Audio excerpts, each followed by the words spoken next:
My sister and I went to a cabin in the middle of winter.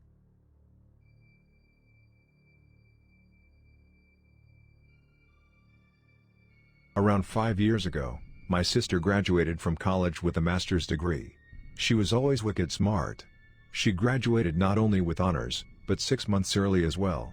Instead of graduating in the beginning of summer, she graduated in the middle of winter. I promised her we'd do something fun when she graduated, and I wasn't one to let the snow stop me. She deserved it. Originally, I had planned to take her to Cancun. She had been talking about wanting to go there since we were teenagers. It was going to be a surprise. Well, I wasn't about to take her to Cancun in the middle of winter. It just didn't seem logical, even though the weather there is slightly warmer. I still wanted to take her on a vacation though. One she'd always remember. Taking the weather and everything else into account, I opted to go for a cabin. A nice one, not one of those authentic cabins. It was basically a beach house cosplaying as a cabin. It sat in the middle of a dense forest. It was 3 stories, 4 bedrooms, 3 bathrooms, a hot tub, 5 flat-screen TVs, heating, AC, a full modernized kitchen, and other miscellaneous luxuries. It was about the same price as Cancun would have been, and we'd be staying an extra 2 days at the cabin than we would have at the hotel in Cancun.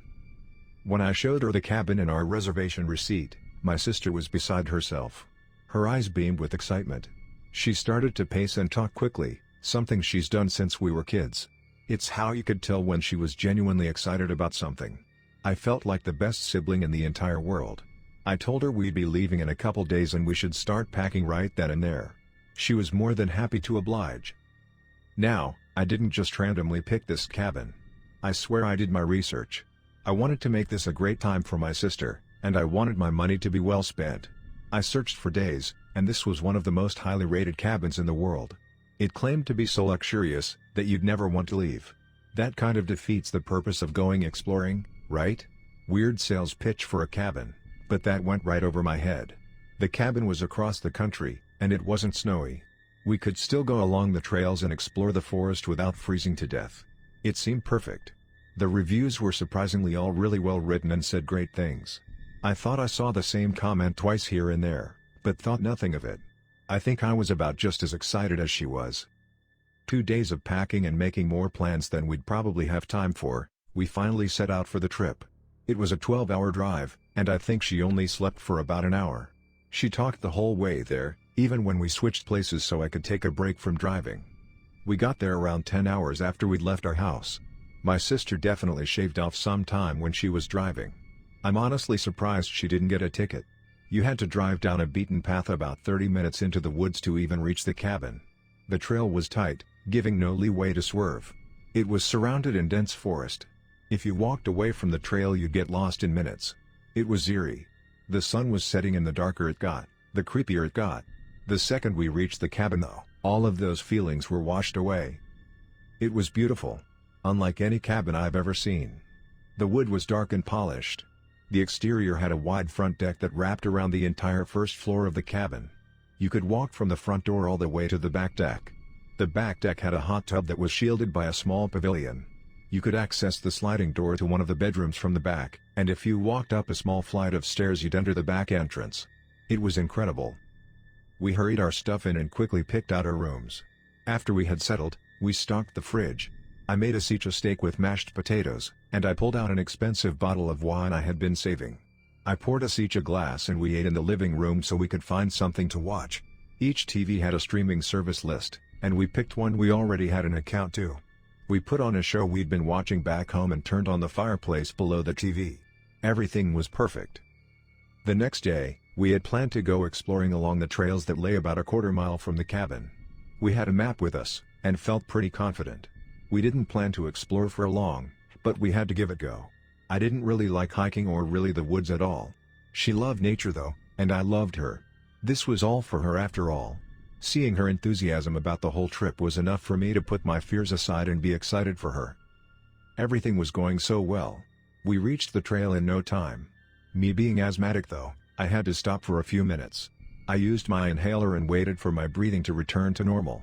After that, we were on our way. Halfway into the trail, I realized my sister hadn't said anything in almost an hour. I thought she was just consumed in the nature surrounding us. It was cool outside. Not cold enough to make you shiver, but cold enough to need a jacket. It didn't matter much anyways, as we were sweating like crazy going through the trails. After about 2 hours, I finally broke the silence. "Hey sis, I think we should head back now. What do you think?" I was overwalking, but I tried to sound cheerful. "Okay, I guess." Her voice sounded happy, but I could tell she was shielding disappointment. On our way back, she started to talk very quietly. I was about 10 feet behind her at all times because I wasn't exactly in the best of shape. She was trucking along while I was struggling. I didn't complain though, she seemed to be enjoying herself, even with all the silence. I sprinted for a second to catch up with her. She was still talking, but once I caught up to her I realized it was more of a mumble. She was mumbling so fast I couldn't make anything out. "Hey? What's up? What are you talking about?" I asked quietly. As soon as the words left my mouth she went completely silent. "Whoa, I never thought you'd catch up to me. You don't have to strain yourself. Walk at your own pace. I'll slow down." She smiled. "No, I know. I thought you were talking to me." "What were you saying?" I asked, a little more concerned. "Nothing.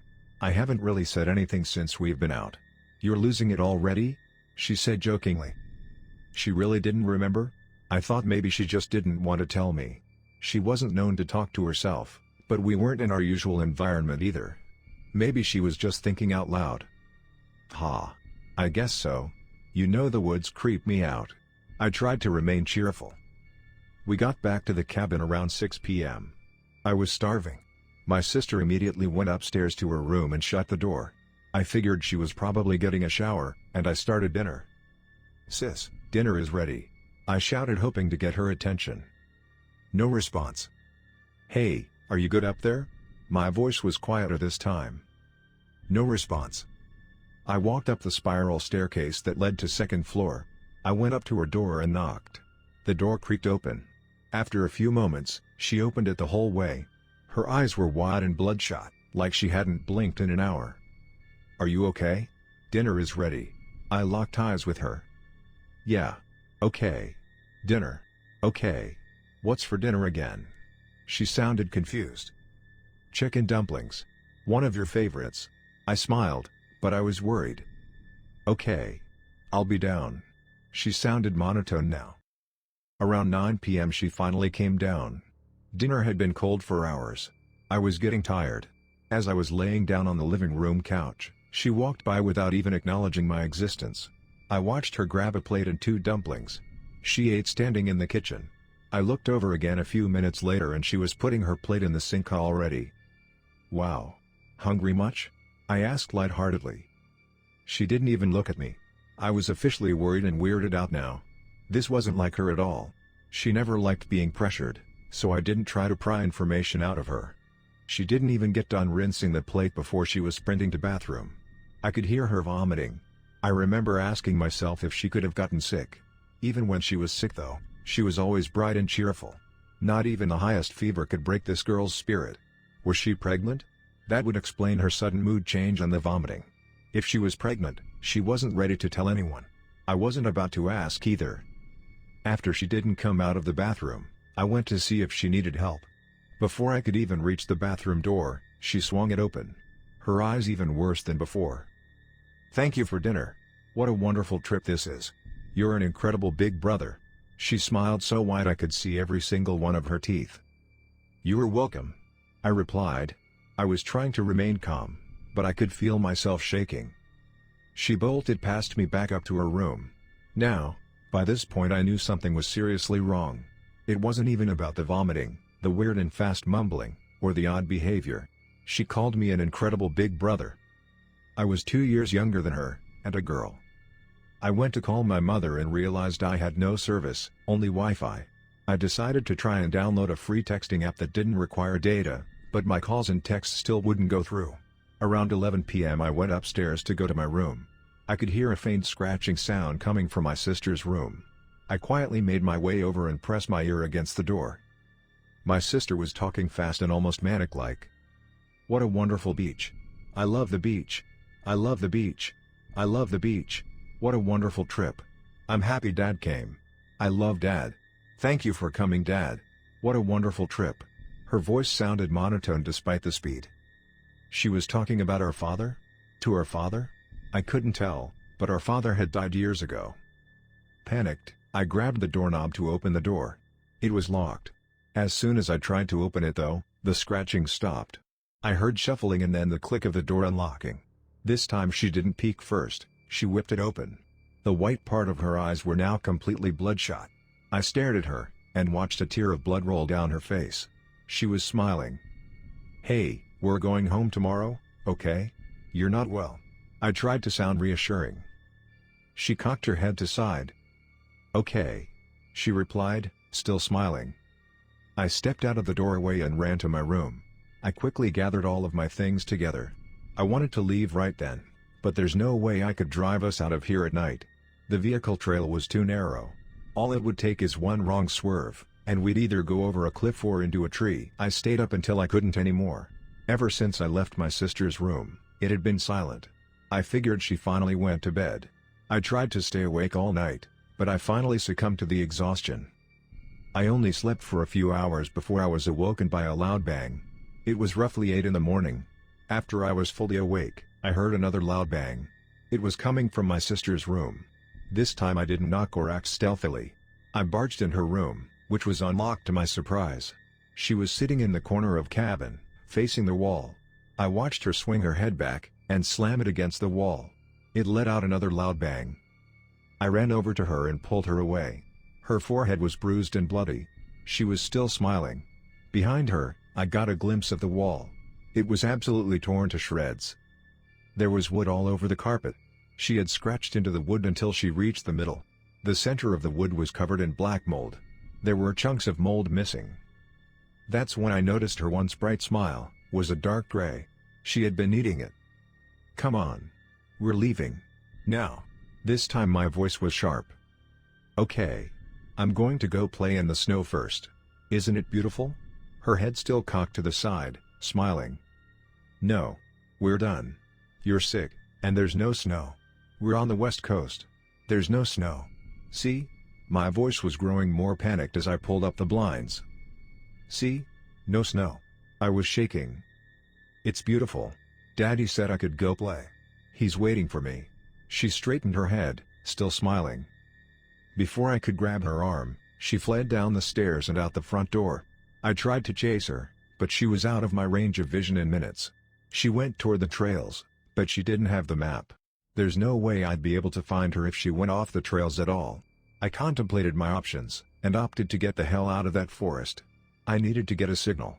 I wasn't going home without her. I made it to the main road in about a half hour. As soon as I was out of the forest, my phone lit up like a Christmas tree. I had missed calls from my mother and multiple texts from friends. They were all saying how worried they were about me. We hadn't even been here a full 48 hours. Why were they so worried? I called my mother first. She was frantic. "Where have you been? It's been 2 weeks. Everyone is looking for you. Are you okay?" She was in tears. 2 weeks? No way. We pretty much just got here? How could that be possible? My mother said she looked for the cabin everywhere online and couldn't find a single thing about it. It's like it didn't exist, but it did. I was there. We were there. I told my mother about my sister and she started crying even harder. I couldn't make out a thing she was saying other than that she was coming to pick me up. I googled the nearest police station and told her I'd be there. When I got to the police station I was swarmed by police. They started examining me and asking a million questions at once. I remember being scared, and them taking me to a hospital. No one was listening about my sister. I was screaming she was lost, but not a single person paid any attention to what I was saying. The next thing I remember was my mother holding my hand while I lay in a hospital bed. "The doctor said you're going to be okay. They pumped your stomach and they've been monitoring your vitals around the clock. They say you're extremely lucky to be alive." My mother's voice was gentle. I started to cry. I didn't understand. I pleaded with my mother to let me talk to the police. We had to find my sister. My mother sighed. "The doctor said your hallucinations should start going away soon," she said, still very gentle. "What hallucinations? What are you talking about? We need to find her. She ran off into the woods. She's lost and sick. We need." My mother cut me off. "Honey, your sister has been dead for over a year now. She's not lost. I'm sorry, honey. I really am. I know it feels fresh, but once you regain your memory, I promise it won't hurt as bad as it does right now. Her gentle voice was calming, but her words were terrifying. I closed my eyes and started to sob. I couldn't understand what was happening. The only thing the doctor isn't sure of is how you managed to consume so much black mold without dying.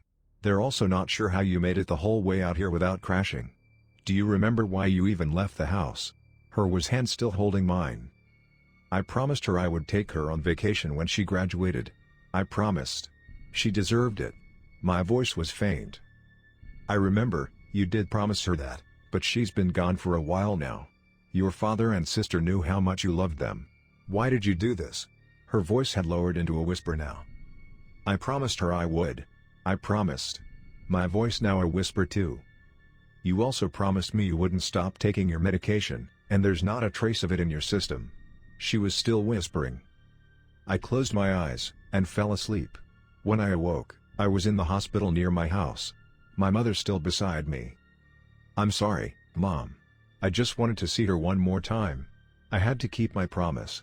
My voice sounded hoarse. My mother's eyes filled with tears. You kept your promise to her a while ago, sweetheart. It's not your fault what happened.